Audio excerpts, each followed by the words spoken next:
It's recording. Welcome to this episode of Brews, Beards, and Shipwrecks. I'm your host, Jamie Bennett, also known as Chunjay from Royal Ruckus, and I'm here with Nomadik Vagabond. Man, we are so glad to be back with another episode. It's been really fun being able to do this show via Zoom, to be able to have conversations on a broader level. You know, when this show started, it was all about when I was on tour. And it was about traveling and bumping into people and having conversations. And that was really cool and amazing. And I hope that we can do more episodes like that. But with the state of the world as it is, there is no touring going on for me. So I am enjoying this new format. And I'm really excited tonight because, you know, well, before we go there, let me check in with my boy Nomadik. What's going on with you, dude? How you been? I've been good, man. Just just gearing up. As many people know, it's like I work at a grocery store. Yep. I work in the beer and wine department, so we're gearing up for Thanksgiving. But during COVID, we don't know what it's gonna look like, if the store's gonna be packed or what. So it's just one day at a time. Thank God for God. What are the hot items in beer and wine around Thanksgiving and Christmas? Is there anything that really jumps out? Well, for Thanksgiving, it's usually going to be like Pinot Noir and bubbles, things that go good with poultry. And there's also a wine that's like Beaujolais Nouveau, which comes out of France, out of the Beaujolais region, and it's actually the first wine to be released during the current vintage. So it's a 2020 vintage, no oak aging or anything, just fermented, pressed in the bottle. So it's super bright and fruity. So it'll go good with your ham, your cranberry sauce, your turkey. I don't know. So that sounds fantastic. So yeah, that's pretty much it. Well, growing up in my family, we have so many Mormon relatives, and Mormons don't drink. And when I was a kid, my parents definitely weren't drinking, especially not around the house. So maybe they had a cocktail or something on vacation, but that wasn't really part of our family culture. And so I don't know what people drink at Thanksgiving. I like picking up a 6-pack or something to share. It's something crafty, but it's hard for me to tell because most of my Thanksgivings have been around people who are not having any adult beverages. But, one of the reasons why we're having this show is because we are approaching the holidays. And this particular episode, I think we're going to dive in on some stuff that I think will mean a lot to a lot of people. 2020 has been a tough year for folks, between, the civil unrest and then the coronavirus. A lot of people, people losing their jobs, right, from the coronavirus, or, income going down. Or even worse, losing a loved one, right? So these are going to be tough holidays for a lot of people. And I think there are some important conversations that could be had. And particularly, one of the things I've found with this show, the more people I talk to, the more strength I've found from other people's circumstances, other people's difficult things that they've gone through and handled well. And so I'm eager tonight because, well, frankly, should I call you Mr. Vagabond? How should we talk to each other on this show? I was thinking about that too. It's like, I know, do we use our regular names or like our rap names, right? I mean, I got you as Chun Jamie in my phone, so. Hey, I like that. I like that. Right? Yeah, man, you can call me whatever. You can call me Clayton. It's fine. All right. Well, maybe for the purposes of tonight, I'll switch to Clayton. All right. Yeah. So, Clayton, I don't know if you've ever had a friend who has a presence in your life that, however big or small, this friendship just changed you for the better, right? I think we've all had that. Like almost, maybe not something you recognize at the time, but something looking back, you go, I don't know what the next step in my life would have been without that person coming in. And that was my friend, John Jackson Craig. I met John Craig in, probably 12 years ago, 11 years. I think it was 12 years ago in Nashville, in the Nashville area. We were at a men's meeting called the Samson Society. I've talked about that on the podcast a few times, and I've been on the Samson podcast as well myself. We met in this meeting, and we were both rap dudes, and I could tell just by sitting in the same circle as him. And it turned out we were going through some difficult things at the same time, and our difficult things were very parallel. And what happened in the next few months of our friendship, really, he more or less metaphorically picked me up off the ground and helped me back up onto my feet and helped me dust off. And then I went and moved to Hawaii, 5,000 miles away from him. But we stayed friends, and we used to make fake plans. I think we hoped that they were real plans. But at the time, I think deep down we each knew that they were not going to come to fruition. Like at one point, he said he was going to move to the Big Island and be my roommate in Hawaii. That never happened. Another time he said, let's move to New Zealand. I mean, they filmed Lord of the Rings there. It's super cool. And I said, dude, if you move to New Zealand, I will join you, but you're going to have to move first. And he never did. And it's a good thing he never did, because he would have missed the chance of meeting an incredible human being who we have as our guest today on the podcast. And at that point, I would like to welcome Alexandra Craig. How are you, Alexandra? I am very well. Thank you so much for asking, James. Thank you so much for me. Oh, it's so good to have you here. Tell us a little bit about what you're up to and what you've been doing lately and what your life's all about right now. Well, lately I've been drinking some tea over here while I've been listening in.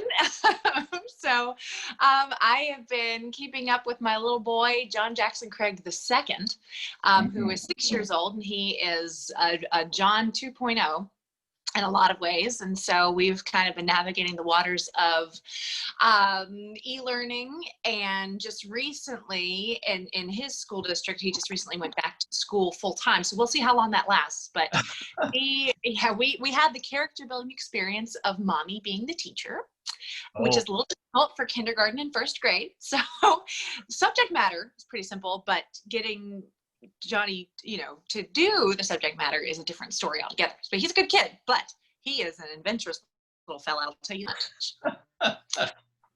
Now, how do you think that? Sorry. Figuring it out. No, it's okay. Go ahead, right ahead. I think we have a slight delay, as is always the case with this technology. So I apologize over you. How old did you say he is right now? Johnny is 6. Next month he'll be 6.5. Oof. Just so hard to believe. Yeah. The time flies.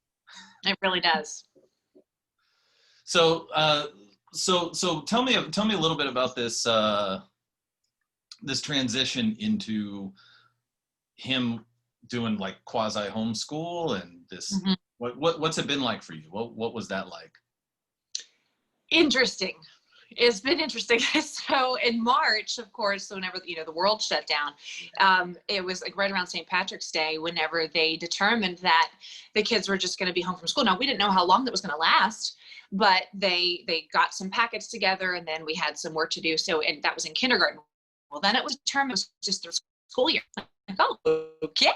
So we went with it, and then over the summer they were, we didn't know what was going to be happening, whether or not kids are going to be going back full time or full virtual or what have you. So he started just 2 days a week, alternately, and 3 days a week. So basically by the end of 2 weeks, he was in school 5 days and then homeschool 5 days.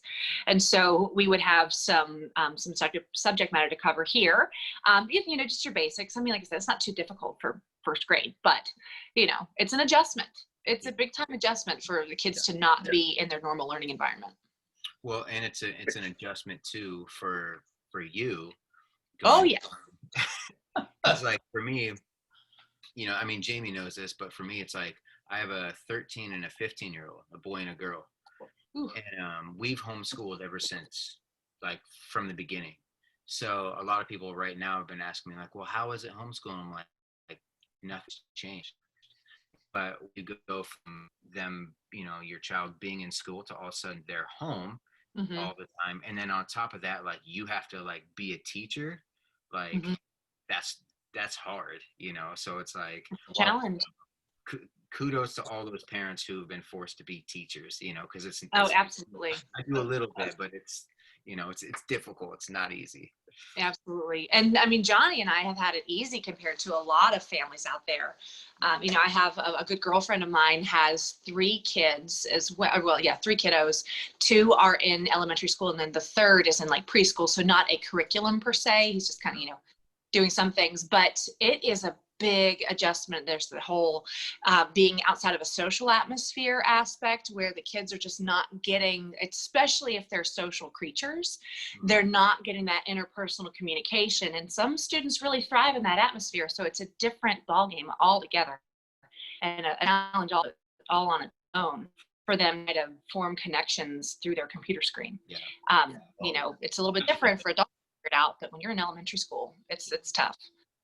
Yeah. Do you and find it's it 6. difficult? 6. Mm-hmm. It's tough. Mm-hmm. Well, I was gonna say, do you find it difficult to transition from like teacher to like mom, to like have to like shut one off? Yes, I do. And the reason why is because, well, really, honestly, I don't even know if there's a way for me to separate the two, to be completely honest, because for Johnny, it's almost like he behaves differently for mommy versus his teacher at school. Yeah. You know what I mean? Like, I'm the one, I'm the nurturer, of course, yeah, disciplinarian too, but it's different. I mean, for him, yeah, he's got to cooperate. I mean, sometimes I've had, okay, this is interesting. If you think about it, a lot of times teachers may times have to intervene, or sometimes a disciplinary action is to contact the parent, right? Yeah. About behavior kind of stuff. Well, in this situation, it's me having to make threats of possibly having to contact the teacher. Oh, like, yeah. You need me to call your teacher. I'll text her right here, right now, if you're not doing your work. And he's like, no, don't do it. So it's like opposite. You know what I'm talking about? So it's almost like she is the, contact mommy kind of thing. So it's interesting just because they're 2 different places, 2 different dynamics and domains where kids are used to being one way in one environment and different in another. Yeah. Well, there's a meme I've seen where it was like, if you catch a homeschool parent talking to themselves, it's just a parent-teacher conference. Yep. Yes. Sometimes it's like, just in the other room where it's like, Lord, yeah, hold me back, Lord, hold me back, or something. But it's, sometimes that's the parent conference. Yeah. Mm-hmm. Well, one thing we haven't discussed is the Brews part of the show. Mm-hmm. I don't think we're gonna have to go into beard care this time. Yeah. You haven't had a beard in a while, have you?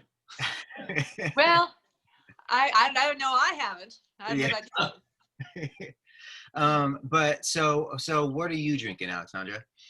This is candy cane green tea from Trader Joe's. Oh. And it is delightful. So I'm not a huge tea drinker, but for some reason, anytime I do like a video call or anything like that later at night, that's just what I do. So I'm like, otherwise I'll be up half the night drinking coffee. Yeah. So I'm usually coffee over tea, but this is rather delightful. It's like I said, candy cane green tea that you can find at local traders. Is it do you got it like sweetened with a little cream and sugar, or is it just plain? I do.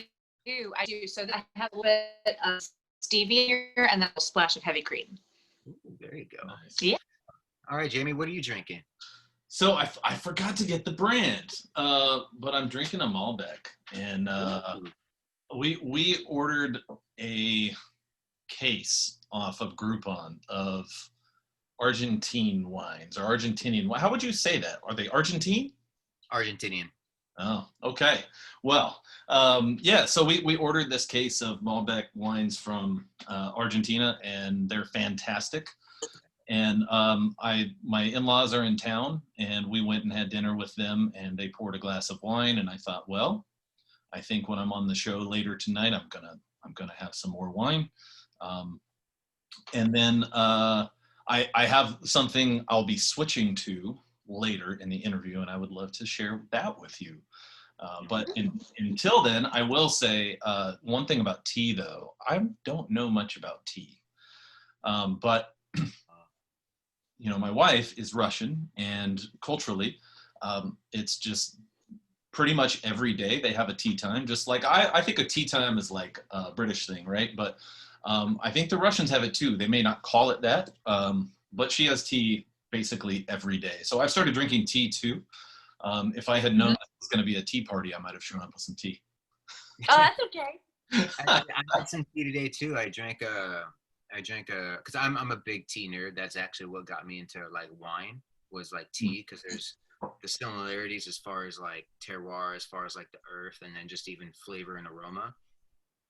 And so I had some like Himalayan black tea today, which was like really good. So you know, I normally would have had a beer, but like I wanted to save it for the show, and I didn't want to take a nap today. Yeah. So I had some tea. Very nice. But, so you know, we can have some tea next time. You know. What are you having tonight, though? It is called Imagination Station by Balebreaker Brewing in Washington, I believe. But this one is actually a collaboration with my grocery store, and it's a fresh hop IPA. That's cool. And so you know, it's one of the hazy ones. You know, I got to have the proper glassware, you know, for the aroma. That is beautiful. Tastes better that way. Yeah, exactly. So you know. It's you know, big but not too big, you know, fruity with some citrus notes and a little grass to it, so it's beautiful. Well, I'll drink to that. Cheers. Yeah, cheers. I'm convinced that coffee and tea is also better with a cozy mug, so I'm right there with you. Yeah, your choice of mug is awesome. You what? Your choice of mug is awesome. Oh, thank you so much. I think it's an appropriate size too for a thank you. Mug of tea. I have to agree. You know, I recently was I was with a family, and the cabin that we were staying in, the mugs that they had furnished at the place were like these little bitty, like they almost look like play teacups. Well, the reality is that that's what they used to be. Like, you know, like a coffee pot that says 12 cups. You're like, how in the world would anyone in their right mind consider that 12? Well, that's what it used to be. Like 12 of those things would fit in there. I'm like, that might fill 2.5. Yeah, of these sure. boys right here.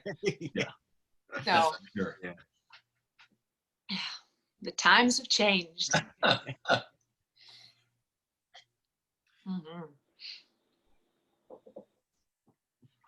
Well, Clayton, you're on, man. All right. Well, so I guess let's kick it off as far as how did you and John meet? How did John and I meet? Well, it's a cute little story. I'll try to keep it short. And so we met on, actually, according to the 30 going on 30, we met on the perfect date.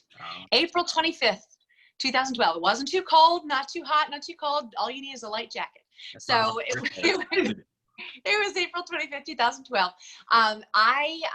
It was in the Charlotte area, which is where we still are now, but John had just moved here from Nashville. And just a couple months before then, the month before. And I had moved to the Charlotte area the year before, where I also from Tennessee, but I had graduated from college there. So I moved here.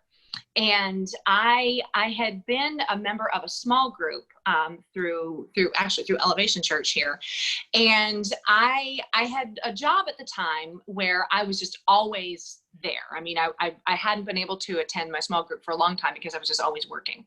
It was really, really wearing on me, and it was just so I decided, you know what, I haven't been back here in forever. I need to go and go if it's left to do. So I had decided that that's what I was doing. Well, my first time back after several months was John's first time there because a friend of mine had met him through a business networking group. She invited him to come, knowing he was new to the area.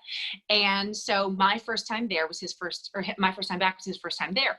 So the way that the room was set up, I got there stupidly late. But the way the room was set up is that, it was like, you go in the door and it's like this small room, and like everybody saw me coming. There was no way around it. So John was over in the corner of the room, and I came in, and it was right before the closing prayer. And so whenever it was finished, the only way to get out of the room to go, like, say, the kitchen or living area was to go right by me. and there was a big pool table over there. So John was over on the side. Well, everybody was yelling out, and they had me in for, so they're like, hey, it's been so long, haven't seen you in forever. So it was like a receiving line at a wedding or something, right? And so everybody had gone through the line, if you will, and it was all huggy, huggy, huggy. And John happened to be the last person in the line. Well, nobody had introduced us. Or like nobody, you would think that somebody would turn around and say, oh, by the way, hey, this is John's first year. No, that didn't happen. So he walks up and he's like, hey, it's been so long, haven't seen you in forever. So then, you know, so he gave that was our handshake, if you will, was a hug. And now he would jokingly say that I just never let go. If you're here right now, like, no, I didn't exactly starfish him, but then it was like, oh, hey, nice to meet you, John, Alexandra. And so that's how we met on April 25th, 2012. And then we started dating officially in July, middle July of the same year. And then we were together ever since. Amazing. Mm-hmm. That's my birthday, by the way. You met on my birthday. 25th? April 25th. Yeah. I had no idea. What was there? That's my mom's birthday too. Well, it's a good day. Well, I think we all agree it's the perfect date. It's a good day. It's a good day. The perfect date. So when did you two get married? We got married on May 24th, 2015. Okay. The day before Memorial Day that year. Okay. So it wasn't a super long engagement, but I think no, not super long. We had been, we got engaged November 27, 2013, and then got married about a year and a half later. Okay. Mm-hmm. Yeah, it's funny because like I met my wife in November of 2003. Mm-hmm. Proposed in May of 2004, and then we got married in September of 2004. Nice. So when it's big decisions in my life, I apparently have no problem just doing it. But if it's like, what record do I buy when I'm in the record store? On gate for hours. Oh, I'm the same way with a menu. Do not leave me alone with a menu for too long, or else you have to limit my options. Like the Cheesecake Factory menu, for example. Oh, too many options. Entirely too overwhelming for me. So I do the same thing. That's how it is sometimes. Mm-hmm. But sometimes whenever you know, it just depends on the person and the situation and how you're feeling the Lord leading you in a particular time in your life. And that's the most important thing. Yeah. So after you guys got married, I guess it's like, John 2.0, he's 5, right? Uh-huh. Yeah. Well, actually, no, I take that back. He's 6 and almost a half. Okay. Mm-hmm. And so when was it, I kind of want to try to kind of keep it moving to, how you dealing with things and kind of whatnot. So I don't want to get too past, I want to get. Oh, no worries. But so when was it, during your guys' marriage that he found out that he was sick? Well, it was, let's see, not quite 3 years in, we found out. So actually, I'll tell you I'll try to keep it to the bullet point version of it, but January 23rd, 2018, it was a normal day. And, we both ran a small business from home. So we were home that day. It was a Tuesday. And, Johnny was running around and, doing whatever he was doing. And I think I was cleaning up for breakfast or what have you. So John was upstairs. He went to brush his teeth. And he used a tongue scraper. And so in order to use the tongue scraper, of course, naturally, you would stick your tongue out. So he went to do that, but he couldn't. And so he kind of felt around and was trying to figure out what was going on. Well, then he called me upstairs and, he said, you ready? I'm like, for what? So I didn't know what, I had no this was in hand. And he had me feel on the floor of his mouth. And he asked me, he said, you feel that? I'm like, well, no, because there was nothing for me to feel. It was on the left side. And he moved my hand to the right. And that's whenever I felt I usually describe it as like one of the midgy Tootsie Rolls that like the chubby ones. It was like one of those was like a half, lengthwise and was buried in the soft tissue of the floor of his mouth between the base of his tongue and the back of his teeth. And of course that does not belong there. And the second you find a mysterious lump, that big ominous cloud just is there. you don't want to think about it, but you can't help but think about the big C word. And so we tried to think of every other explanation for, anything else. It could be a clogged duct or an infected tooth or who knows what. But we of course had to get it looked at. So this was, again, January 23rd, 2018. So this not was a little 2.5 in at the time. So, whenever you say your wedding vows, for better, for worse, for richer, for poorer, and sickness and in health, you mean them. Yeah. And when you say them, and yes, I mean, you're prepared to weather them if that time comes, but you do not expect it, much less 2.5 years in. Yeah. So, so we called around to some doctor's offices in the area, and we got an appointment with an eye, ear, nose, throat specialist that same day. They had a cancellation. We went in, and he said, "Well, I can tell you right now, it's not an inflamed salivary gland. It's not an infection. You're here for the right reasons. Like, your concern is not unfounded." And so he sent us across town for a CT scan, which they also don't do just automatically, but we got it that same day as well. He called us in the next day for a follow-up, and they confirmed the presence of a 5-centimeter mass in the floor of his mouth in the submandibular gland area. It was also affecting some nearby lymph nodes. And so they did some preliminary tests, what they office, trying to get some biopsy results, like a needle prick biopsy. They came back as inconclusive, but they thought it was a form of lymphoma. They said we have to do a surgical biopsy to find out more, to get something more definitive. He had that done about a week later, on January 30th of that year, and they came back with the preliminary results, but they seemed more solid. They said it appears to be something called diffuse large B-cell lymphoma, which sounds very specific, right? Mm-hmm. Yeah. Sounds very like we know what this is. Right. Sure. Well, that ended up not being the case, because about a week later, they said we were, trying to follow up with the path of treatment, what the game plan, right? And they said, well, we're not calling it a lymphoma anymore, but we don't know specifically what to call this. Now, at this point, you could have, the day that we discovered it, and this came out of nowhere, a lot of people asked what the symptoms were. There were none. The symptom was the tumor that just showed up out of nowhere. And amount of time, January 23rd to February 7th was whenever we first found this part out. So it was like a week and a half, like 2 weeks.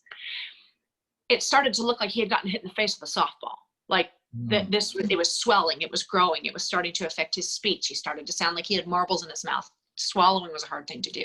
And so anyway, they said, we're not sure what to call this because it's not behaving like any one particular family of cancers.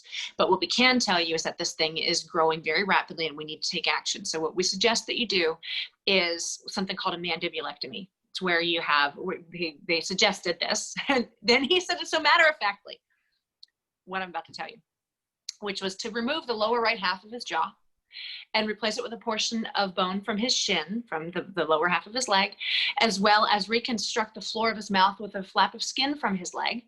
And they would put it all together by lining his jaw with a titanium plate, and eventually he would have, implant stuff and call it. What? Like, Yeah.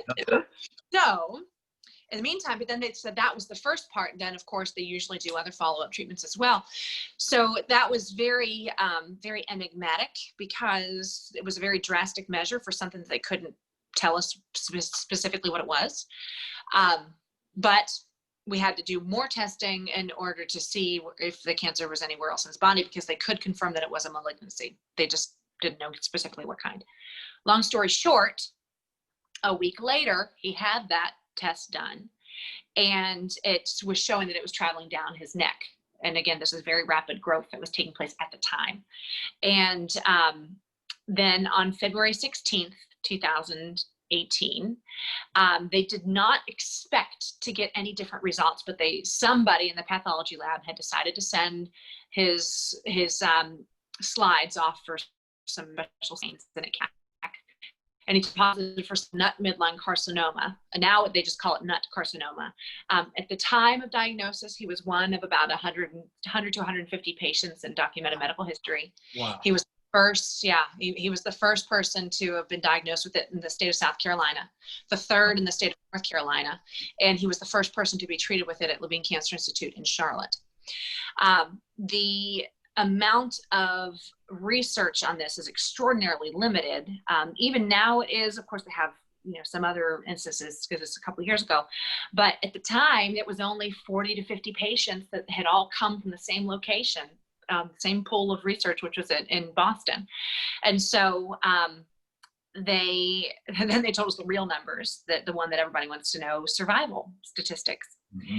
And they told us that day that the average survival was 7 to 9 months. And so this was 5 weeks after we first discovered anything was wrong to begin with. And it completely shook the ground from underneath of us. I mean, shook us to our core, as you can imagine. So what do you do in that moment? So, there's a response. I mean, we were documenting our journey as we were trying to figure out answers. And that was too, I mean, Jamie, you kind of ping-ponged around the country. John did the same thing. And so we had people everywhere, right? So I had lived in multiple places. He did as well. So we were trying to give updates all in the same place. Yeah. And so actually this particular video was one that was recorded online because we were doing this on Facebook. And so you could see his response, where this is a man who was told that he had, very likely, it was a 99% chance that he was going to have 7 to 9 months left. And it not necessarily to be 7 to 9 months, physically speaking, because it's not like with cancer, you're told how much time you have, and then you can go skydiving, you go Rocky Mountain climbing. I mean, yeah, you might, but cancer is not pretty. No, it is not pretty. And a lot of times, you see that the treatment is awful. It is, yes, but the cancer itself is vicious. And this is somebody who knew a lot of what likely was ahead of him, and he chose to very humbly say that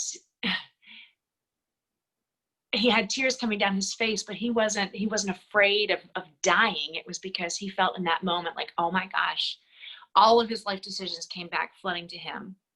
And he was concerned about whether or not he had lived his life in a way that was an act of gratitude towards God acting in his life. So it was a long, deep explanation for how it was that we found out that John was sick. But there you have it. I want to jump in here if you don't mind. John and I were, I think, 26 days apart or something in age. And so I think we turned 29 around the same time, and I think we hoisted some pints at the pub together or something. And I remember at that pub him saying to me, crap, I'm 29, I need to hurry up and live. And that really resonated with me. I wrote that in my journal like that same night. And I've reminded myself of that many times over the years. And of course, that was long before he passed from this life. And it came to have a depth after that it didn't have before, but it certainly had that. I want to ask you something here. Not long after that diagnosis, I think you guys went to Mexico, didn't you? We did. Tell me about that, because I spoke with him when I was in Los Angeles while you guys were in Mexico. I think you guys were on the American side of the border. You were like in San Diego or something. And I had hoped to connect with you guys. Obviously, you weren't there for sightseeing. Tell me about No, we were not. So the reason we were there, I should go back and say that John, that day that we found out what it was, he had to start treatment like immediately, because it was very rapidly growing. I mean, that tumor had more than doubled in size, and it wrapped itself around his jaw in those 3.5 weeks. So he had chemo, he had that surgery I talked about, and then he was going to do some follow-up treatment. So I'm telling you all this because it ties directly into why we were in Mexico. So the nature of nut carcinoma, the nut capital N has to translocated gene. It was like a reprogramming of his genetics that it it created a new catastrophic signal within his body. And you could do every single treatment of standard Western medicine known to man, or you could do all alternative therapy that you want. But while it could eradicate every cancer cell within his body, there was nothing to correct the genetic component. And so statistically, it changed nothing no matter what you did. So instead of just following up with very debilitating chemo and radiation, he decided that he was going to receive to try the alternative therapy route. Now, he was hoping that it would be enough to throw something at it while maintaining his quality of life and his immune system. And then also have a chance to live a little bit of life. And so we were hoping that he could do that. And then there was a clinical trial specific to nut carcinoma that was supposed to have been opening in the fall of that year, which it only did with some delay. So hoping that he could buy some time and then participate in that. So that's why we went to Mexico. He went to J-Qwess Hospital in Playas de Tijuana, Mexico. And the three of us, John, Johnny, and I, flew into San Diego, and then he was in Mexico. The three of us stayed there for about 2 weeks or so. And then he had some alternative therapies, and it did, we don't know exactly what all it did within the body as far as the cancer was concerned, but I can tell you his quality of life improved because he had a lot of swelling and such that went down, and he was able to eat a little bit better. So it improved some things in that regard, but unfortunately it was insufficient as far as really fighting the cancer, because we found out on our 3rd wedding anniversary that it was back. So that was tough. So it was a PET scan that they did in Mexico, and then they told us the results. There was actually some new disease appearing in the head neck area, and then also he had a lesion to his hip. So that was new. Like, well, where did that come from? So from that moment, what we did, so we flew to California, but then we drove back. So we went to go visit some family up and down, in California. And then he saw some family in LA. And unfortunately, we weren't able to connect with you while we were there. Yeah. I think we barely missed each other. Missed each other. Yeah. And then we drove, we went to the Grand Canyon. We went to see some people in Phoenix. We stopped to see some folks in Dallas. And then finally we came back to the Carolinas. And so that was a great trip that we all got to experience together. And Johnny remembers it. And so do I. Thank God.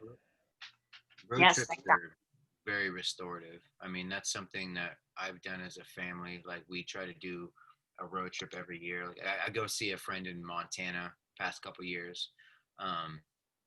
It's just so good to be able to get out, and then just even in being in that small container of a car with your family, it's like building memory together.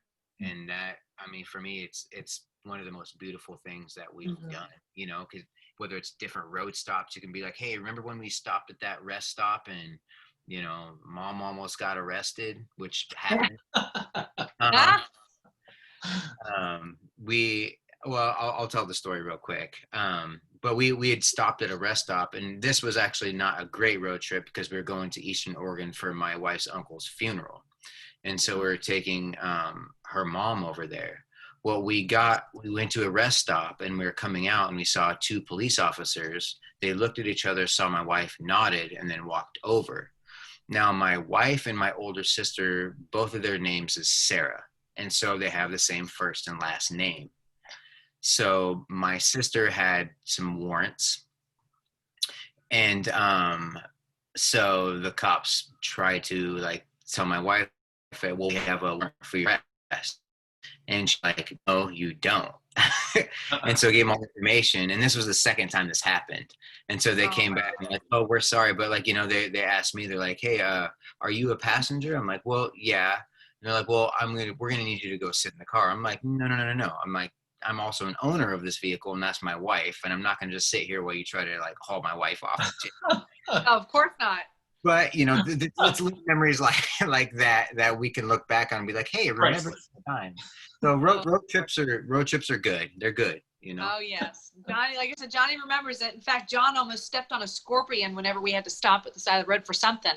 Oh. And Johnny remembers. It was a little one, but still, he's like, whoa, what in the world happened? So actually, he thought that he had. He thought he dropped his wallet somehow. He thought it fell out of the car. Well, it ended up kind of, falling, down in like between the seat and the door, but he had gotten out and he was looking something or whatever it was. And that's where he almost stepped on a scorpion. And Johnny remembers whenever Daddy almost stepped on a scorpion. Yeah. So that, that left an impression on his little mind. And Johnny was only 3 at the time. So, yeah. Well, I want to interject here.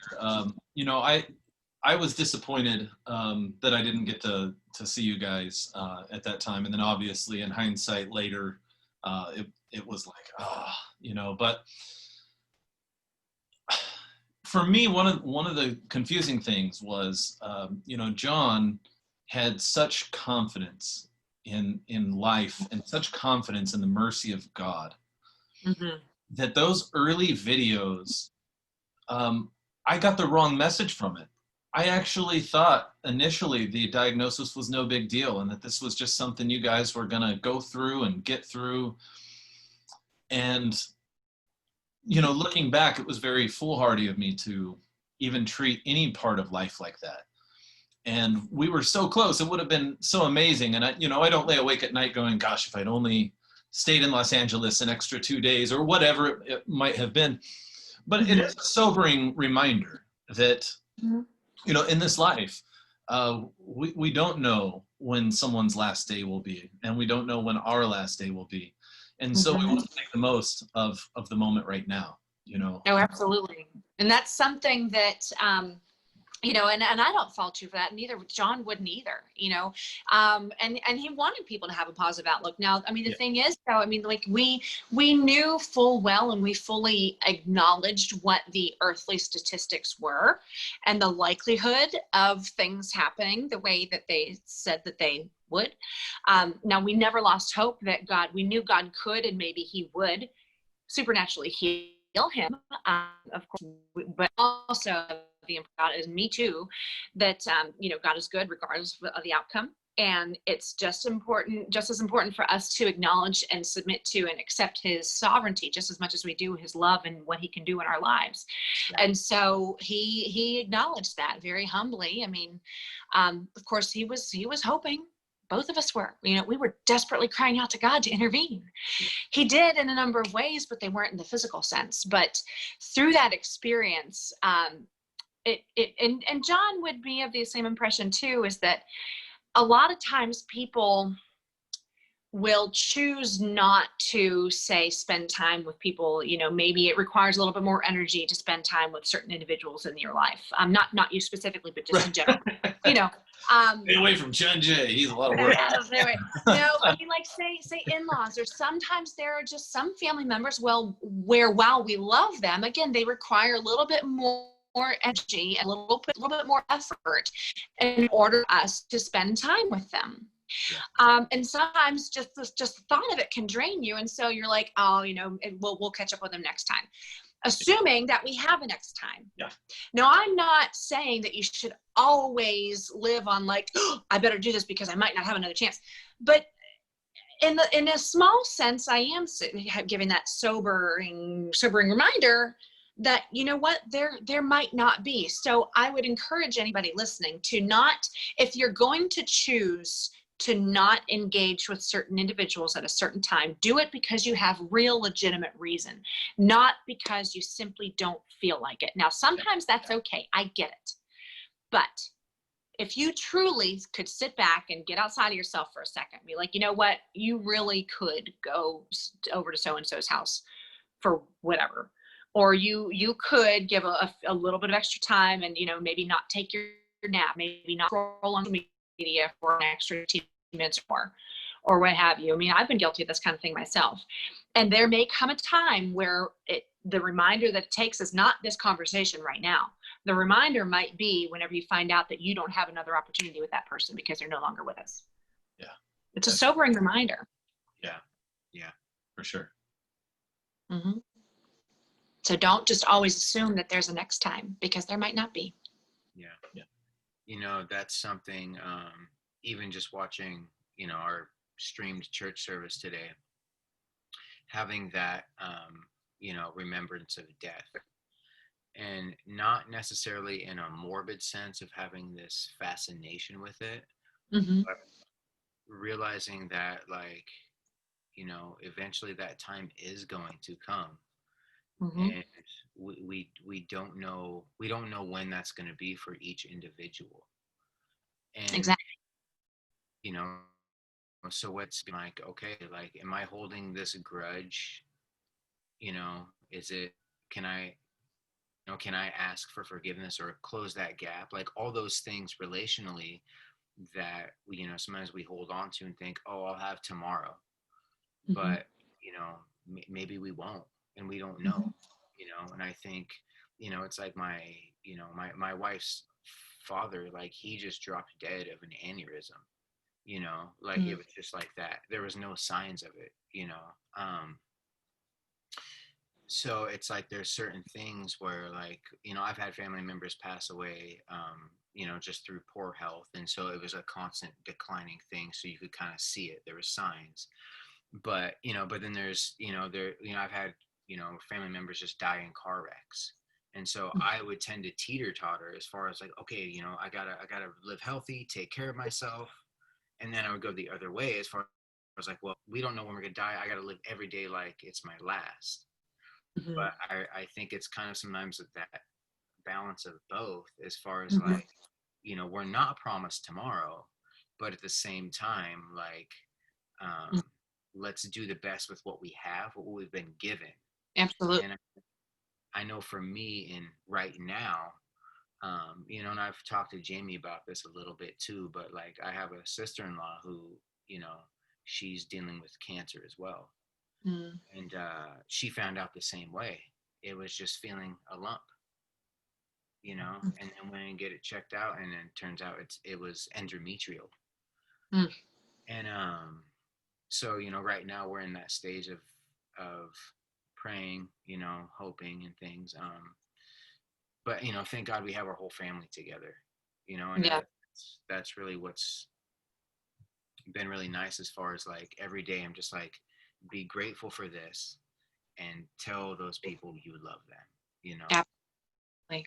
So the best pieces of advice I've ever heard, somebody, a director of a youth leadership camp I've gone to for a number of years, his name's Dave Smith, and he would always say that never pass up the opportunity to tell the ones you love that you do. And it's a good reminder, because that's one thing. I mean, like, yeah, I mean, like with my parents or something, like, even rushing off the phone, even if it's super fast, like, okay, thank you, love you too, bye.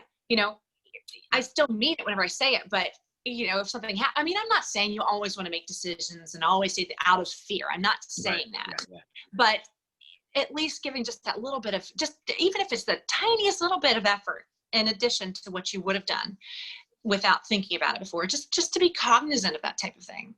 And I think what you were saying a moment ago, as far as tempering, living life as though, it might be your last day, live every day the fullest, and, as though it might be your last.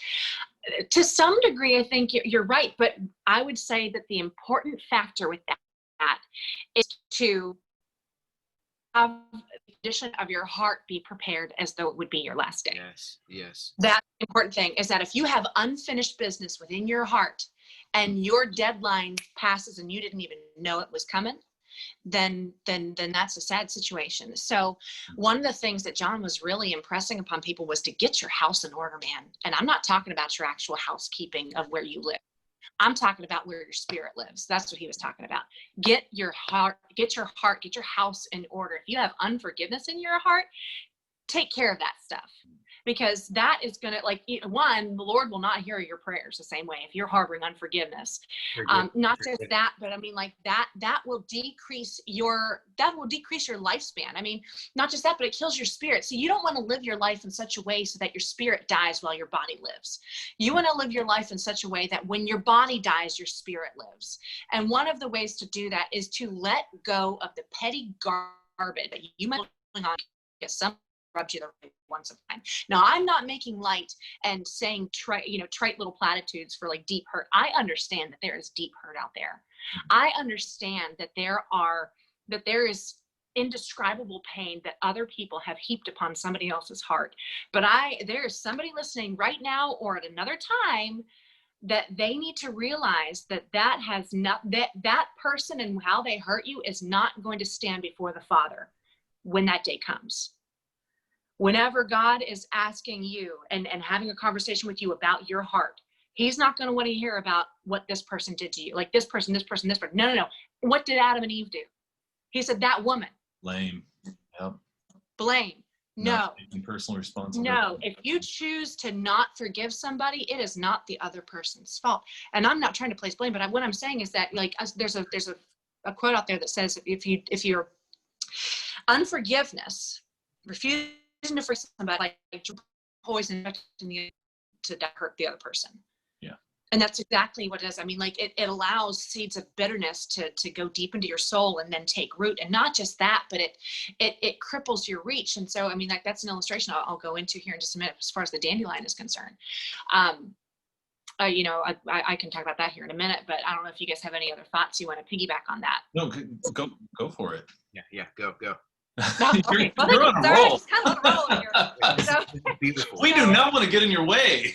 I'm not like you. I'm just, you know, I'm not trying to steamroll over here, but you know, there are a number of things. So, whether it's just death in general, and that can be death of a person.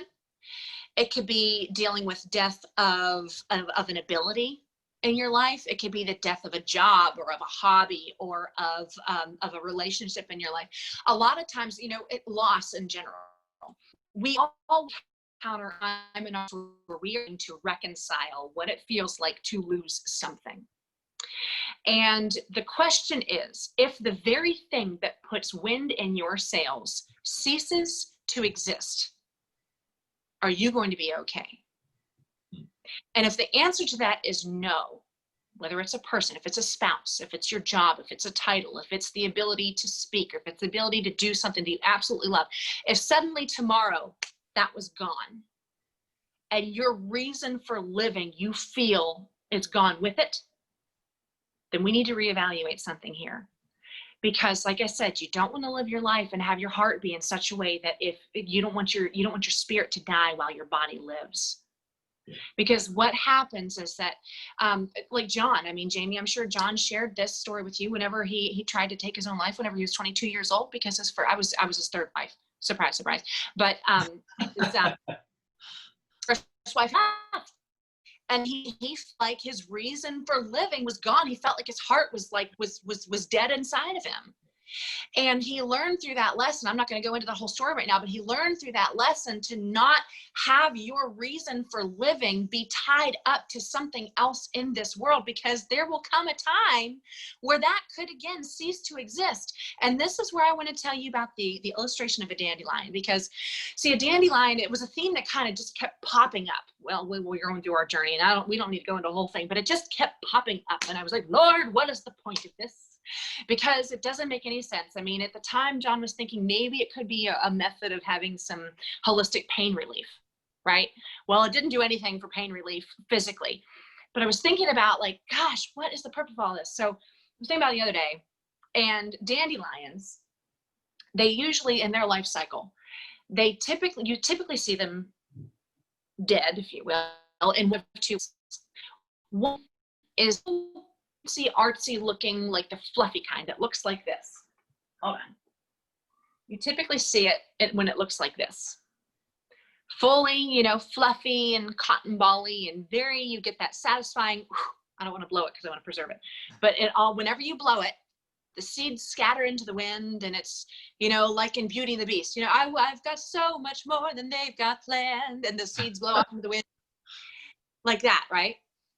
So there's only one way that those seeds that can scatter the most effectively, right? So they also die like this. Now, you see this? You see the bud all dried up? Now you can see. I should narrate here for those who are experiencing this only on audio. Yes. Uh-huh. Yes. She is holding a dandelion with all of the, I don't know what you would call them, but all of the things. The puffiness. The puffiness. And that was probably clear from her description. But then the other one has none of the puff. Exactly. So you've got some that are closed up like a clamshell. right? Now, even on this one, you can see that the seeds, the fuzzies are there, but they're held down in. And not only that, but you can see the yellowness is still there, but it's just all clammed up, right? Now, you want to know something? These dandelions that I am holding in my hand right now came from the same root. They were exposed to the same elements. They were exposed to the same weather conditions. They were exposed to the same, lawn care. And they endured the same amount of pain, the same hardships, the same difficulties, the same loss. One continued to bloom and blossom, and its seeds are positioned and they are postured in such a way so that they can be carried out in the wind. They can stand fertile soil. We don't know where, we don't know when. We also don't know how many other dandelions that will come from each one of those little seeds that are postured to be spread. But this one, though it endured the exact same elements, are not postured the same way, because whatever happened in this dandelion's life, it chose to die before it died. It allowed its spirit to die while its body lived. Its stem still had life in it. And because it chose to do that, I'm personifying it, if you will, its seeds are not postured in such a way that the very last breath that it breathes can scatter its seeds. Because the heartache that we go through can be the very thing that speaks life into somebody else who's through something similar. He might even just be looking to you to see how you respond to it. You see, John's last word on this earth was Yeshua. Now, for those who aren't familiar with that, that's the Hebrew name of Jesus. Yeah. That was the last word that he uttered before he, it wasn't like right before he passed away, but it was, in like the last 30 minutes or so before he breathed his last. And he didn't know it, but that was the single most impactful moment that he had on me in the whole of the time that I knew him. And this was a man who had every earthly reason to curse God, chuck the deuces up at God and say, how could you do this to me? How could you forsake me? He didn't. He had lost every ounce of independence. He looked completely different than the way that you had met him, than the way I met him. But his last word was, and sometimes things happen in your life. I'm not saying this was the only reason in John's, but sometimes things happen in your life in such a way that the purpose is for somebody else to see how you respond. Maybe all it takes is for them to hear one name that you say, and that points you to the very one who can heal anything and everything at the heart level.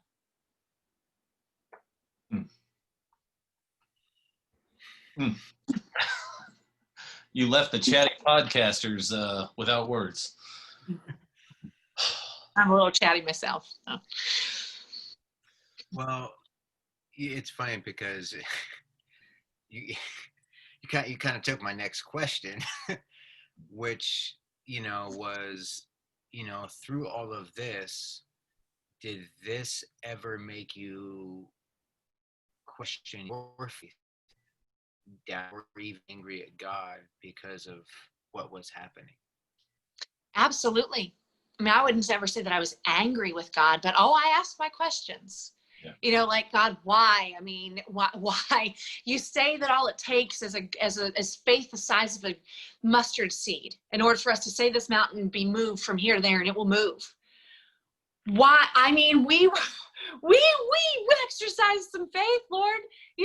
I mean, what was it? Did I lose the game at a carnival where you have you have the hammer and you smack it down and it goes up and you ring the bell, ding ding ding, we have a winner, here's your prize. Did I just not have enough faith to ring the bell?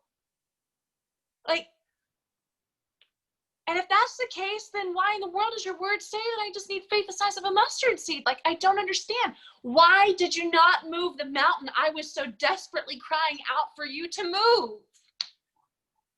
Yes. I've asked that question. And what I learned is that the things happened the way that they did because sometimes, you see, with mountains, from our perspective, whenever we are encountering a mountain in our life, we see it like this, like straight out in front of us, right? And the way to move the mountain for us would be to either push it out of the way or to dig it out of the way, right? Well, God, while he was fully human, while he was here on earth, and he understands that perspective, he is up above it. He sees it from a bird's eye perspective, if you will. And the mountains don't look like mountains to him. They look like chess pieces. And he can see the mountains that need to move and the mountains that need to stay put. He also understands the great tapestry that are the great and marvelous works that are part of his plan that our lives are a part of. And he understands that the condition of our heart matters more than the condition of our bodies. He understands the mountains that are necessary in our lives so that our hearts can be postured to be made the most effective for the kingdom of God. And that's what was happening in John's life. You see, this is a hard thing to really swallow, but if John's life, and I know he would agree with me right here, right now, if he was in this room, if what happened in John's life is the very thing that it would take for his life to be made most effective for the kingdom of God, that he would choose that in 38 years, than he would 90 years.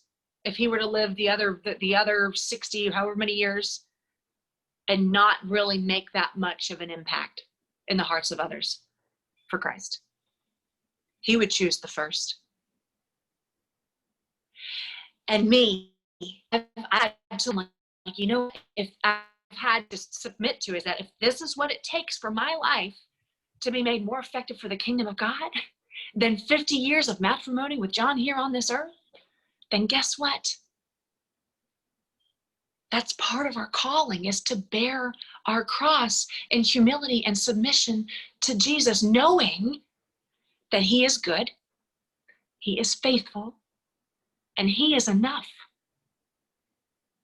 You see, as Christians, it is so vitally important that we accept and acknowledge and submit to God's sovereignty in our lives just as much as we accept his love. Yes, he made us in his image. Yes, he loves us. We are sons and daughters, and we are heirs of a glorious inheritance. Absolutely. But that does not mean that he owes us an explanation for every single thing that happens in our life. Because he owes us a total of thing. He's already given us the one thing that we need, that we could never earn. And if that is the one thing that we get and nothing else improves in our life, then we still have everything. That's so good. So right.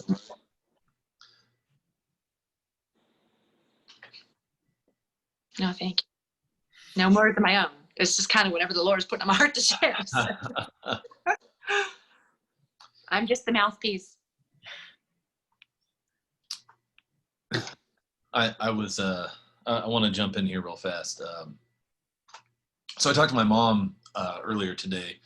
You know, one of the reasons beyond simply my friendship with John being so dear to me, you know, one of the things that made his loss, I think, go to the core of my heart is, you know, I was about Johnny's age when my dad died. And, you know, my mom had to sort through a lot of difficult things. And so she knew all about this situation. I've talked to her many times about this. And actually, I've talked to my therapist many times about this, in fact, just because it cut into me in a way that helped me see some things I hadn't really dealt with in my own journey. And it's probably going to be, for Johnny, you know, a lifetime of sorting out some of this too.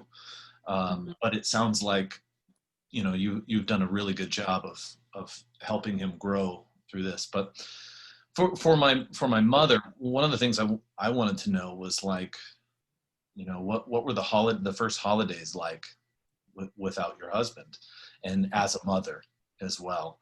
And, you know, she said it was very difficult. And I didn't know this. I mean, I probably knew it at the time, but I was so young, I've forgotten. Her mother came and stayed Christmas Eve because she couldn't imagine waking up Christmas morning without her husband and being able to create any sort of joy for her children. And so grandma came over and stayed the night so that could happen. You've gone through the holidays twice now. The first time was probably extremely difficult because it was so fresh, and the second time was probably also extremely difficult, but in a different way. And now you're approaching another set of holidays. Take us into that and help us understand, you know, how you've handled the holidays and what it's been like for you, if you don't mind.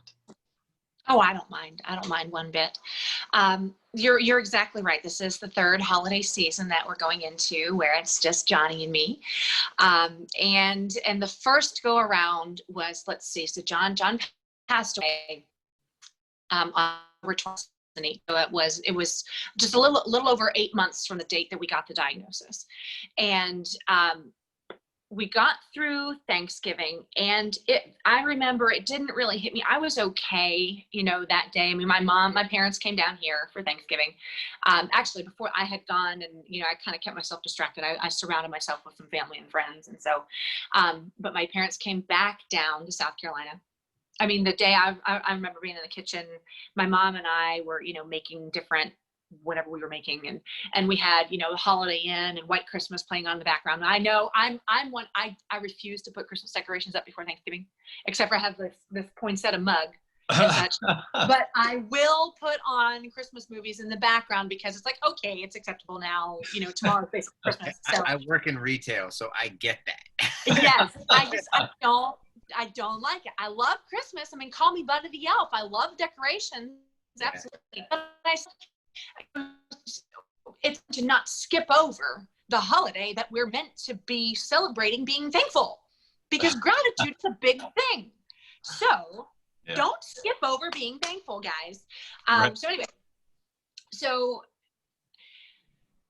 and I mean, I was kind of distracted. And so it didn't really hit me on Thanksgiving until we sat down to eat, and across the table where John had been the previous Thanksgiving, no indication that anything was even ahead of us. Like, I mean, the previous Thanksgiving, everything was normal.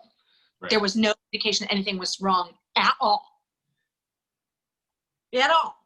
Yeah. And it had been an arduous year, you know, in 2018 that year. I mean, like I said, even on New Year's, there was no inkling that anything was wrong. And so whenever I looked across the table, and I think maybe my mom was sitting there at the time, I can't remember, but it wasn't John. Yeah. And it was just like a reality, you know, that just kind of hits you in the face. And I want to say something here for a moment, is that this is something that for anybody who's grieving, and this relates back to the question, but let me time out for one quick second, is that there were times, even early on, where I would catch myself enjoying the moment, whether it be, you know, enjoying the small thing of White Christmas or something that was funny or whatever.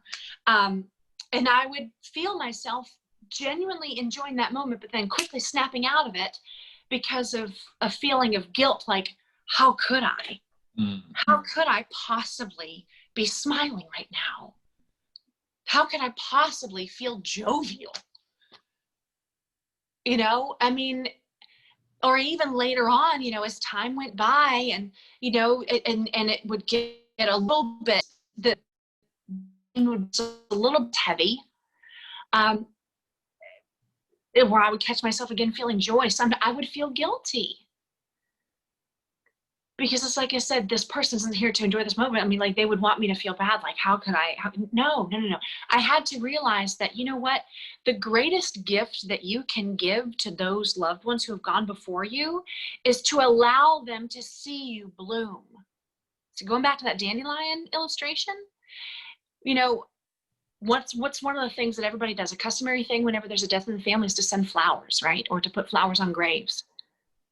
Those are cut stems, right? Why not be a living flower to commemorate? And I'm not saying live your life for the ones who've gone before you. I'm not saying, but like, it's, as far as this illustration, bear with me for a moment, is like to allow the ones who you love so much that you think about often to look down and see you bloom. Yeah. Let them see your blossom. Don't let don't hold blossom captive. Because like I said, there were times where I would snap out of it. So there's freedom in continuing to live because they would want to see you live. Right. So I just want to say that. So going back to holidays, it was a little bit easier than I thought it was going to be, while still exceedingly difficult. Yeah. It was still easier than I thought because there were a lot of like the distractions of the funness of the holidays. And now I know it depends on the dynamics of the family, of what traditions are like. See, John, I mean, he wasn't Ebenezer Scrooge and he wasn't the Grinch, but he didn't get into Christmas the way that I do. Like I said, call me Buddy the Elf. So it wasn't quite the same. Like I was the one who would usually do all the things Christmassy wise. He was just kind of, along for the ride. He would participate, yes. But, he wasn't like Santa, So anyway, so that was, it wasn't like Santa was no longer with us anymore. You know what I mean? But it was January that was hard. That was the most difficult for it. It was after the most wonderful time of the year was done, and now it was 12 months away, and that time of year is already kind of gloomy and gray and depressing as it was, and the Christmas decorations get put away. And then the next things to look forward to for me were my birthday and Valentine's Day. So that's fun. That was the hard part for me personally, but it was still hard to see, couples pairing off with their holiday cheer and engagement season, and it was hard seeing all that. Absolutely. It was. It was that experience really kind of opened my eyes, and see, the hardships we go to greatly increase your capacity to empathize with people, because while it was a little bit easier in that sense of, like I said, it wasn't like our traditions were like done. I can understand how that would be the case for a lot of families, and how, it opens your eyes to really pay attention to things differently than you would, say, for example, Have Yourself a Merry Little Christmas. There's a really silly line in that song. Have yourself a merry little Christmas, make the Yuletide gay. From now on, our troubles will be miles away. According to who? Just because the Merry Little Christmas is here just doesn't mean your troubles are going to be miles away. If anything, they might be that much more paramount in your life because you're feeling lonelier than you would normally. Yeah. So sometimes there's just silliness out there where it sticks out to people just a little bit differently because of what they've just experienced.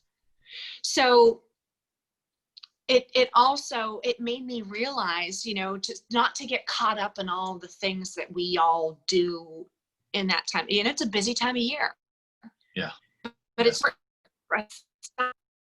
pay attention, especially in the age where you got people wearing masks.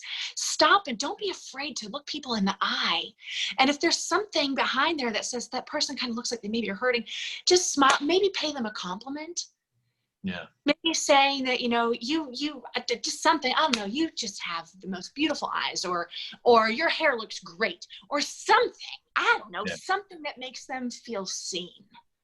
Yeah. Because for all we know, they are just barely holding it together at the most wonderful time of the year. That is the most painful time of the year for them. Yeah. Yeah, for sure. Mm-hmm. One thing I've got a question for is, people don't always know how to handle grief, and particularly when they see someone they care about, whether it's a friend or family member, they don't necessarily know how to speak to that person. And I'm sure you've heard both crappy things and excellent things, but all well-meaning. What were the things that were the most helpful that people did or said for you in the aftermath of losing John? Thank you so much for asking that question, because I feel like that's something that a lot of people don't realize that they need to hear. Yeah. You see, death is a very uncomfortable topic because, I mean, none of us have done it, so nobody's truly familiar with it, right? Right. Yeah. So, you know, and then only those who have danced with it by experiencing loss, great loss in their life, that's the closest thing to it. And so it's like, fumbling over their words, you don't know what to say, because truly there's nothing that you can say or do that can take the pain away. You can support in such a way that makes that pain and the burden easier to bear. Yeah. Yes, you can support them, you can arm will. But there are things that you can say and do that can add to the pain and make the pain worse. So the important thing for me, I mean, there are so many dear people who, again, they come from the intent of their heart is what I care the most about. And they come from a place of meaning well. And there are a lot of, wonderful, lovely things that people said, deepest sympathy, and there's nothing inherently wrong with that. Absolutely. No complaints. But the one thing that was occasionally said to me was, I know how you feel. Right. And let me put it this way. Even if somebody had lost the same role in their life, does not mean that they know how I feel. And I'll give you an example. Me losing my husband after 3 years of marriage, at the stage of life that I'm in, I was 29 years old whenever he passed away. That's a different stage of life than somebody who had lost their husband after 40 years of matrimony and they're going in their golden years. Right. We may have lost the same role in our life, but I do not know how that woman feels. Yeah. That is vastly different. Or even somebody in the same age, let's say we were married, same 3.5 years, 29 years old, small children, same everything, but the way that the loss occurred, freak accident versus 9 months, even that is vastly different. Yeah. And I don't know how that feels. So I understand that it's them trying to relate in a way. Right. I understand that they're trying to empathize, but that means being cognizant of what is it you're saying, because things carry different weight whenever in a kit. Yeah. It means something altogether different. The soil of your heart is that much more penetrable. Yeah. And you want the right seeds to stick. So you could say the same thing without saying those words, if you will. So you could say, instead of saying, I know how you feel, because at that time you're like, there's no way you could possibly know how I feel right now. There's no way. Like, no, you don't know. The circumstances could be different. But if you could say, you know what, I experienced the loss of my husband. I understand how great the pain is. Sure. That's different. I mean, that's saying essentially the same thing, but it's not saying the same thing. Right. That's acknowledging without saying it that there are differences in our circumstances.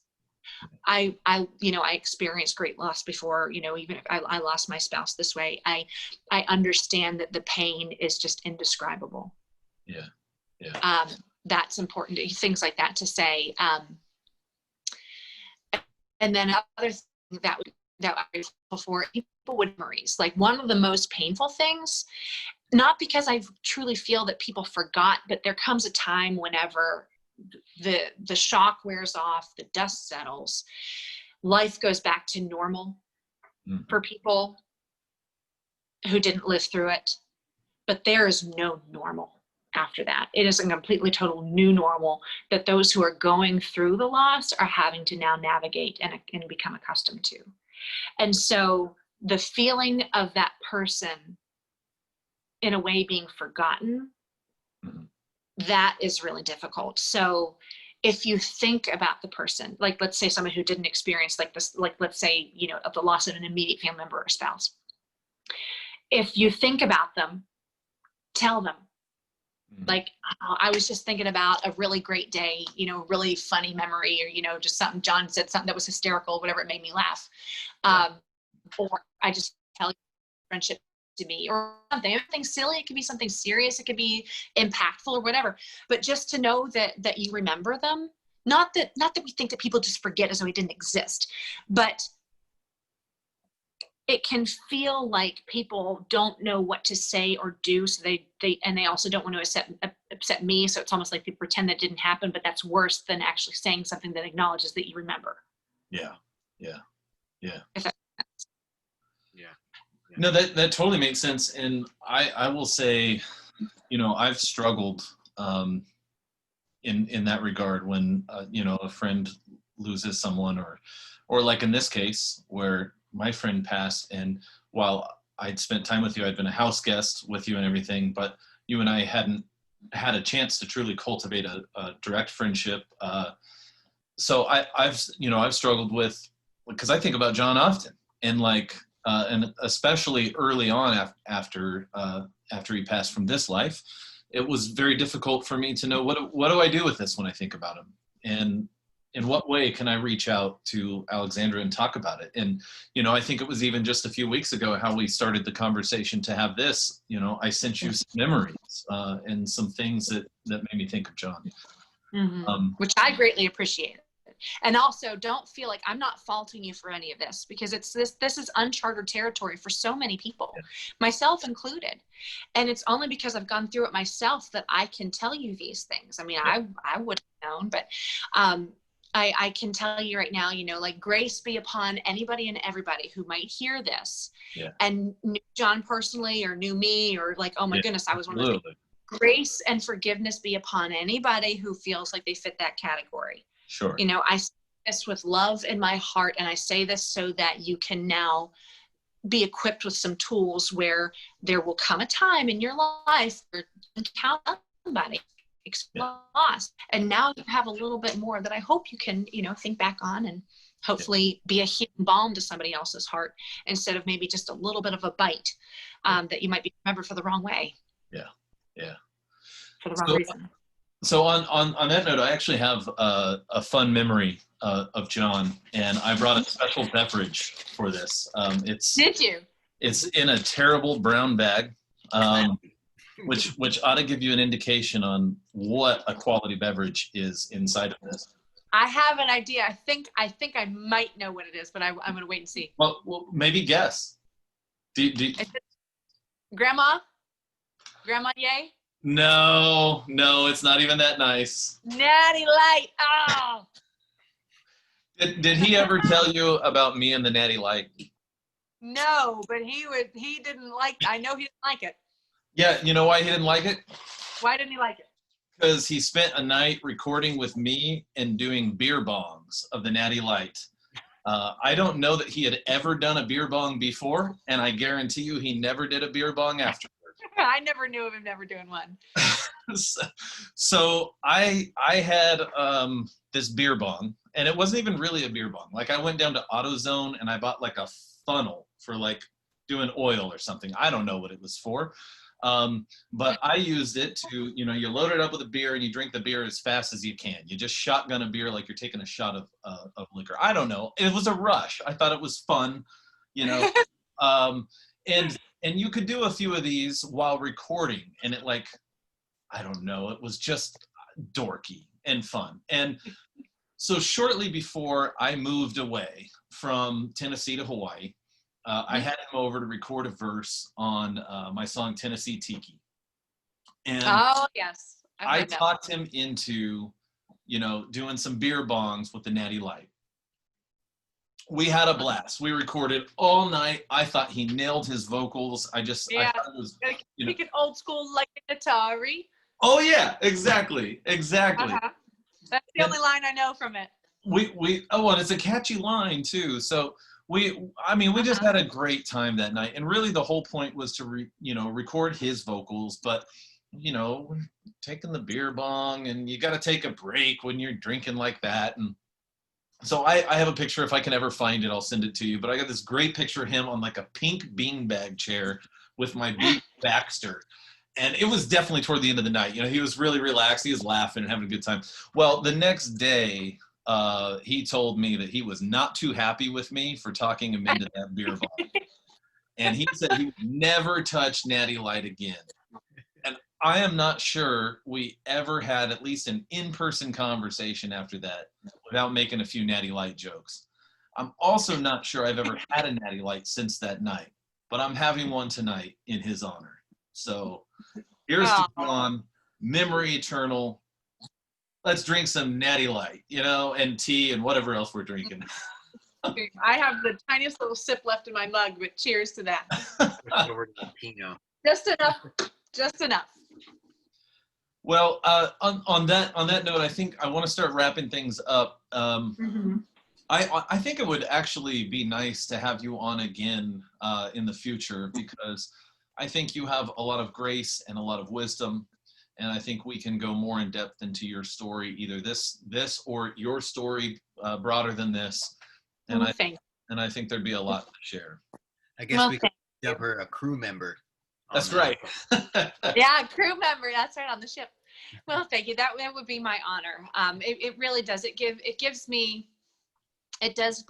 brings me great joy, you know, to share of experience goodness and faithfulness in our lives, and in the way that the tidbits I've been able to learn from this, you know, and if I can share my heart in such a way that it can help at least, you know, somebody else, even if it's one person out there, then it's an honor. And it makes everything that we experience that much more purposeful. So I would be glad to. Yeah, that'd be awesome. Do you have anything on social media you'd like people to check out?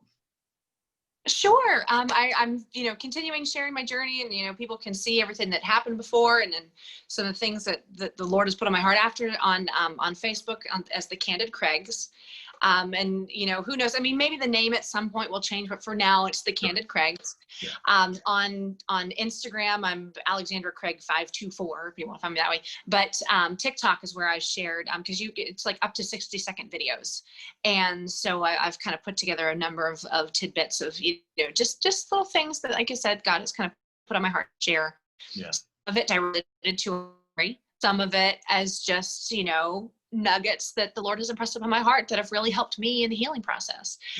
So my username on there is Alexandra_Hope_Craig, Alexandra Hope Craig. Nice. So that's that. And then, and I didn't really touch much on this, but John wrote a song. You talk about, you know, kind of recording stuff. He did write a song that actually he wrote it about 10 years ago. And we were able to have it. Can we play that on the episode, or play a snippet? Yeah, like right here, right now? Like, yeah, like at the end of the show, can we put it on the show itself? Of course, at the end? Of course. Okay. So tell us about it. Yeah, I'll tell you about that real quick. So, so John had written the song. It's called Great and Marvelous. And he wrote this whenever he was in Nashville. Like I said, it was around 2011, I think, 2010. It was about 10 years ago. And the words they're inspired by and part, you know, directly from Revelation 15. And so it's the Song of Moses. And so anyway, so he had taken a lot of the words verbatim, but some of it was changed to fit melodically into the song. Sure. And he wrote the words and a melody. Now, he recorded a rough version of it early on. It was just, you know, kind of like a demo type, but it was still great. And he wanted to release it in his lifetime, but he didn't get that far. But he considered that to be his magnum opus, his life's greatest work. And he felt like if that was the one thing that he was able to offer this world, then if that's what God gave him to do, to offer the world, that would be to touch people's hearts and glorify God, then that is it. And so after John had passed away, now actually, let me tell you this, and kind of going back to where he said his last word was Yeshua, the last name that he said, was in the time that was leading up to we had been playing the song that he had written, and he was in his weak, feeble state, singing along with and believing with every fiber of his being the words of that song, which are great and marvelous are your works, Lord God Almighty. Righteous and true are your ways, King of the nations. Who will not fear, O Lord, but glorify your name? For you alone are holy and worthy of all praise.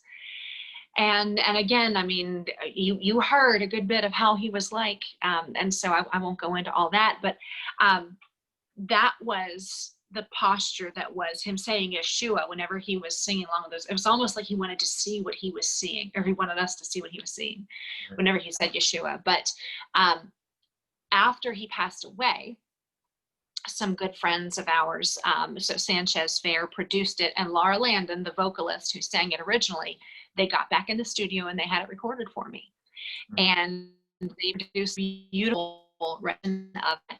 It's available. It's on all the major streaming platforms. It's called Great and Marvelous, Revelation 15 by John Jackson Craig, which again, he is not the one whose voice you'll hear singing it, Sure. but he is the one who wrote the melody and the lyrics. And so it's on, you can listen to it right, anybody who's listening now, they can find it on YouTube, they can listen to it right away. And if you love it, and if you want to go grab it, it is available on iTunes, Spotify, Apple Music, Amazon Music. And so everybody needs to immediately not only go stream it, they need to actually purchase it too. Everybody listening to this, please go purchase that for real. Thank you so much. That would mean the world to me. And I would hope that song would minister to your heart just as much as it has to mine, because I've played that. Of course, I'm biased to it, or towards it, but I mean, I played that over and over and over and over and over and over, because see, never drop the things that you're holding on to, the pain that you're carrying that's just so heavy. If you can, even if for a moment, just kind of drop it for a minute and free your hands so that you can praise your Savior, then that can really aid. That is the one thing that can heal your heart. And it makes the pain, the burden, his yoke is easy and his burden is light. Yeah. If you leave him out of it, then the burden that you carry on this earth is that much worse. And so listening to that really ministered to my heart. Of course, like I said, of course I'm biased, but it was ministering to my soul. Yeah, that's beautiful. When I think of the book of Hebrews, there's a chapter that comes to mind. And let me rephrase that. When I think of you and John, there's a chapter in Hebrews that comes to mind. And that's sometimes nicknamed the Faith Hall of Fame, where St. Paul, or whoever the author of Hebrews was, goes through and says, Abraham by faith, Moses by faith. And it talks about all of the people, all the Old Testament saints and people who persevered through burnings and scourgings and all sorts of difficulties, and nevertheless remained steadfast in their faith. And it sounds like John remained steadfast in his faith all the way to the end, and so have you. So I look up to you, and don't look up to me. Well, I will do like St. Paul said, and I will imitate St. Paul as he imitates Christ. And if I can have the kind of faith you have, may God grant it. So I want to thank you for being on here today. It's meant a lot to me. I've really wanted to do this for a very long time, but it never felt right until just recently. So all things in their proper time. Yeah, absolutely. To the listeners, please check us out at Brews Beards on Instagram. We're also on all the podcast platforms. Please drop a 5-star rating and share with your friend, but especially take this episode. If you know someone who could benefit from this, share it with someone and just say, check this out, listen to this story. There's something to it here. Of course, this is this podcast is an extension of my group, Royal Ruckus. And John Craig was a perfectionist, which is probably why he never recorded that song to the finish before he passed. The rest of the story on that Tennessee Tiki song is those vocals were recorded that night. He would not let me use them. And I thought they were excellent. And he told me he had to re-record them perfectly.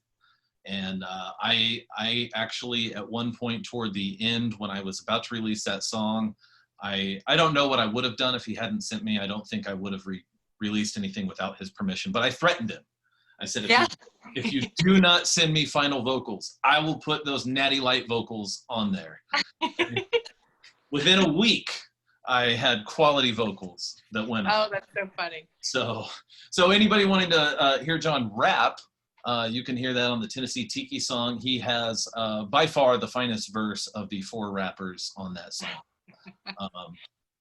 Now, He had a great rapping voice. I'll tell you that much. He did. seriously, and in fact, I would have loved to have had him on my World's Okayest Rapper record, which is what I was working on in Los Angeles when you guys were in Mexico. And my goodness, I hope they have headphones in heaven, because I hope he got to hear the fire spit on that record. He would be proud. So The fire. the fire. So in other things, at Royal Ruckus Official on Instagram and some other things, I'm not sure all the things. There's also at Royal Ruckus on, I don't know, Twitter, and people just, Royal Ruckus. We're on there. Follow us. Nomadik Vagabond, tell us what you got. What do you want to drop? It's just Nomadik Vagabond, all one word, on Instagram. I'm not on anything else. And it's Nomadik with a K. With a K, yes, with a K. I mean, other than that, Alexandra, it was a blessing for me to be part of this, and especially just what's going on right now with me and my family and stuff. Like, I was definitely beyond blessed. So thank you, and yeah, we definitely want to have you back on soon. Honestly, it's been a blessing. Thank you. I'm humbled. Thank you. I'm humbled myself, so thank you. It's been, like I said, it's an honor. Thank you. Well, on that note, let's play Great and Marvelous. Sounds good.